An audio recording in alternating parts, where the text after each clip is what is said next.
Hello, welcome back to Roshni's vlogs. എല്ലാവരും സന്തോഷത്തോടെ ആരോഗ്യത്തോടെ ഇരിക്കുന്നതെന്ന് വിചാരിക്കുന്നു.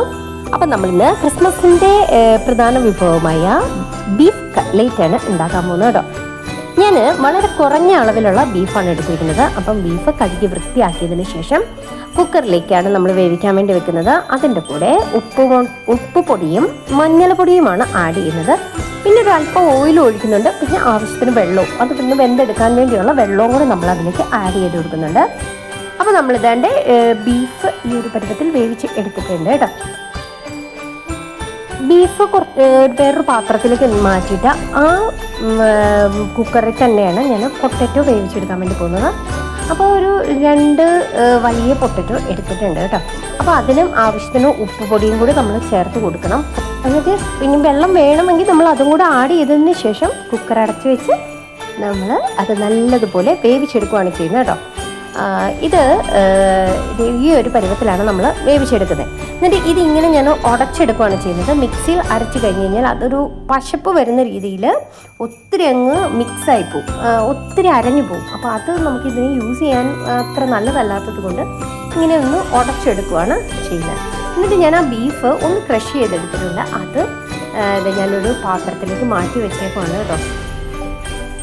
ഇനിയാണ് ഇതിൻ്റെ അടുത്ത പരിപാടികൾ. അപ്പോൾ അതിന് വേണ്ടി ഞാനൊരു പാനെടുത്ത് അടുപ്പിൽ വെച്ചിട്ടുണ്ട്. അപ്പോൾ അതിലേക്ക് ഞാൻ വെളിച്ചെണ്ണ ചേർത്ത് കൊടുക്കുന്നുണ്ട് കേട്ടോ. ഈ കട്ട്ലേറ്റിൻ്റെ റെസിപ്പിയിൽ ഏറ്റവും നമ്മൾ യൂസ് ചെയ്തിരിക്കുന്ന വെളിച്ചെണ്ണ മാത്രമാണ് കേട്ടോ. അപ്പോൾ വെളിച്ചെണ്ണ ചൂടായി വന്നപ്പോഴത്തേക്ക് അതിലേക്ക് ഇഞ്ചി ഇട്ട് കൊടുത്തു, വെളുത്തുള്ളി ഇട്ട് കൊടുത്തു, ഒരു 1.5 സവോളയും കൂടെ അതിലേക്ക് ആഡ് ചെയ്ത് കൊടുത്തിട്ടുണ്ട്. അതൊന്ന് വഴന്ന് വന്നു കഴിയുമ്പോഴത്തേക്ക് അതിലേക്ക് അരിഞ്ഞു വെച്ചിരിക്കുന്ന 2 പച്ചമുളക് നമ്മൾ ആഡ് ചെയ്ത് കൊടുക്കുന്നുണ്ട്. പിന്നെ കറിവേപ്പിലയും കൂടെ ചേർത്ത് കൊടുക്കുന്നുണ്ട് കേട്ടോ. ഞാൻ പിന്നെ മല്ലിയിലയും എടുത്ത് വെച്ചിട്ടുണ്ട്. അതിപ്പോഴല്ല നമ്മൾ ചേർക്കുന്നത്, കുറച്ചുകൂടെ കഴിഞ്ഞ് കഴിയുമ്പോഴാണ് ചേർക്കുന്നത്. അപ്പോൾ ഇതൊന്ന് വഴന്ന് വരാൻ ഉള്ള എളുപ്പത്തിന് വേണ്ടി നമ്മൾ ആസ്യൂഷ്വൽ ചേർക്കാറുള്ള മഞ്ഞൾപ്പൊടിയും കൂടെ അതിലേക്ക് ആഡ് ചെയ്ത് കൊടുക്കും. പിന്നെ ഞാൻ ഇതിനൊരു അല്പം മല്ലിപ്പൊടി ഇട്ട് കൊടുക്കുന്നുണ്ട് കേട്ടോ. പിന്നെ ഗരം മസാല. ശരിക്കും പറഞ്ഞു കഴിഞ്ഞാൽ ഇതിന് മല്ലിപ്പൊടി ചേർക്കോ ഇല്ലയോ എന്ന് എനിക്ക് ചെറിയൊരു സംശയമുണ്ട്, എനിക്കറിയില്ല.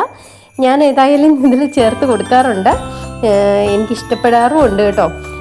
എന്നിട്ട് അപ്പോൾ ഈ പൊടികളൊക്കെ ആഡ് ചെയ്ത് അതൊന്ന് നല്ലതുപോലെ മൂത്ത് വന്നതിന് ശേഷം ഞാൻ അതിലേക്ക് നമ്മൾ ഉടച്ചു വെച്ചിരിക്കുന്ന പൊട്ടറ്റോ അതിലേക്ക് ആഡ് ചെയ്ത് കൊടുത്തു. ആവശ്യത്തിനുള്ള ഉപ്പും കൂടി ഇട്ട് കൊടുത്തു. പിന്നെ അല്പം ഗരം മസാലയുടെ കുറവുണ്ടായിരുന്നു, അപ്പോൾ ആ ഗരം മസാലയും നമ്മൾ ആഡ് ചെയ്ത് കൊടുത്തു. ഇതൊക്കെ നല്ലതുപോലെ ഒന്ന് വഴന്ന് വന്നപ്പോഴത്തേക്കും ഞാൻ തന്നെ നമ്മൾ ക്രഷ് ചെയ്ത് വെച്ചിരിക്കുന്ന ആ ബീഫും കൂടി ഇതിലേക്ക് ആഡ് ചെയ്ത് കൊടുക്കുകയാണ് കേട്ടോ. എന്നിട്ട് നല്ലതുപോലെ നമ്മളങ്ങ് മിക്സ് ചെയ്യുന്നു. ഈ സമയത്താണ് നമ്മൾ ഈ മല്ലിയില അതിലേക്ക് ആഡ് ചെയ്ത് കൊടുക്കുന്നത്. ഇനി നമ്മൾ ആവശ്യത്തിന് ഉപ്പോ അല്ലെങ്കിൽ ഗരം മസാലയോ എന്തെങ്കിലും വേണമെന്ന് തോന്നുകയാണെങ്കിൽ ഈ സമയത്താണ് നമ്മൾ ചേർത്ത് കൊടുക്കുന്നത്. അപ്പോൾ എനിക്ക് ഒരല്പം ഉപ്പിൻ്റെ കുറവ് തോന്നി, അപ്പോൾ ഞാൻ ഉപ്പ് കൂടെ ആഡ് ചെയ്ത് കൊടുക്കുമായിരുന്നു ചെയ്തത്.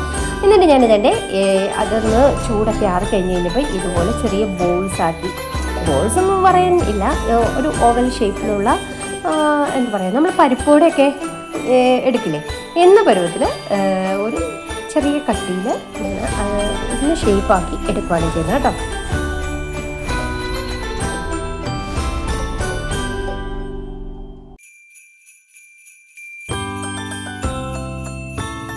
വേണ്ടി ഇത് നമ്മൾ റെഡിയാക്കി അവിടെ മാറ്റി വെക്കുകയാണ്. ഇനി അടുത്തതാണ് ബ്രെഡ് ക്രംസ് അല്ലെങ്കിൽ റസ്ക് പൊടിച്ചെടുത്തതും മുട്ടയും കൂടിയാണ് നമ്മൾ ഇതിലേക്ക് ആഡ് ചെയ്യാൻ പോകുന്നത്. ആഡ് ചെയ്യല്ല, നമ്മൾ ഈ എടുത്തു വെച്ചിരിക്കുന്ന കട്ട്ലേറ്റിൻ്റെ ഓരോ പീസസ് എടുത്തിട്ട് ആ എഗ്ഗിൽ ഒന്ന് ഡിപ്പ് ചെയ്തിട്ട് നമ്മൾ ഈ ബ്രെഡ് ക്രംസിൽ ഒന്ന് റോൾ ചെയ്ത് എടുക്കുകയാണ് ചെയ്യുന്നത് കേട്ടോ. ശരിക്കും പറഞ്ഞു കഴിഞ്ഞാൽ കുറച്ചധികം പ്രോസസ്സുള്ള പരിപാടിയാണ്. അതായത് ബീഫ് നമ്മൾ വേവിക്കണം, അത് കഴിഞ്ഞിട്ട് അതിൻ്റെ ആ മസാലക്കൂട്ട് ഉണ്ടാക്കണം, അതെല്ലാം മിക്സ് ചെയ്തതിന് ശേഷമാണ് നമ്മൾ ഫ്രൈ ചെയ്തെടുക്കാൻ പോകുന്നത്. അപ്പോൾ തന്നെ ഞാൻ പാനിലേക്ക് വെളിച്ചെണ്ണ ഒഴിച്ചിട്ടുണ്ടായിരുന്നു. ആ വെളിച്ചെണ്ണ ചൂടായി വന്നു കഴിഞ്ഞപ്പോഴത്തേക്ക് അതിലേക്ക് നമ്മൾ ബ്രെഡ് ക്രംസിലൊക്കെ റോൾ ചെയ്ത് വെച്ചിരിക്കുന്ന കട്ട്ലേറ്റിൽ ഓരോന്നായിട്ട് നമ്മൾ ഇതിലേക്ക് ആഡ് ചെയ്ത് കൊടുക്കുകയാണ് കേട്ടോ. അപ്പോൾ നല്ലതുപോലെ ഒന്ന് ലോ ഫ്ലെയിമിലിട്ടാണ് നമ്മളിത് ചെയ്യേണ്ടത്, അല്ലെങ്കിൽ പെട്ടെന്ന് ഇങ്ങനെ കരിഞ്ഞു പോകും, അതോട്ട് നന്നായിട്ടൊന്നും മുരിഞ്ഞ് വരികയില്ല. അപ്പോൾ ഈ ഒരു പരുവത്തിൽ നമ്മൾ റെഡിയാക്കി എടുക്കുകയാണ് ചെയ്യുന്നത്. അപ്പോൾ ഈ ക്രിസ്മസിന് നമുക്കൊന്ന് ട്രൈ ചെയ്ത് നോക്കാം. എന്നിട്ട് നിങ്ങളുടെ അഭിപ്രായങ്ങളൊന്ന് അറിയിക്കണം കേട്ടോ. അപ്പോൾ നമുക്ക് അടുത്ത വ്ളോഗിൽ കാണാം. Bye, see U.